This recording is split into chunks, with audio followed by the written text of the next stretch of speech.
অনেকে আছেন কোন চ্যানেলে কত বাজেট ডিস্ট্রিবিউট করবেন এটা নিয়ে দ্বিধাদ্বন্দ্বে থাকেন।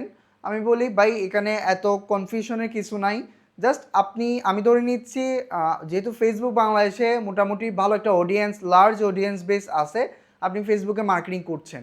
তো তার পাশাপাশি এটাকে মেইন রেখে আপনি অল্টারনেটিভ চ্যানেলগুলোকে ট্রাই করেন। অল্টারনেটিভ ধরেন যেই চ্যানেলগুলো আছে এগুলোতে আপনি দেখেন, গুগলে দেখেন, টিকটকে দেখেন, ইনস্টাতে দেখেন, দেন আপনি হচ্ছে ইউটিউবে অ্যাড দিয়ে দেখেন, এসএমএস মার্কেটিং করেন, ইমেল মার্কেটিং করেন। তো আদার চ্যানেলগুলো আপনি 2-3 মাস দেখেন। 2-3 মাস দেখার পর দেন আপনি বুঝতে পারবেন আসলে ফেসবুকের পাশাপাশি কোন চ্যানেলগুলো আমার রাখা উচিত, কোনগুলো থেকে আমার সেলস আসতেছে। দেন এবার আপনি বাজেটটা ডিস্ট্রিবিউট করেন।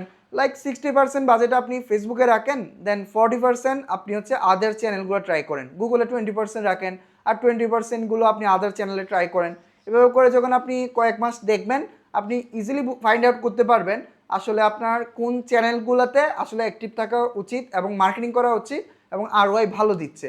সো ওই অনুযায়ী আপনি আপনার বাজেটটাকে ডিস্ট্রিবিউট করতে পারবেন।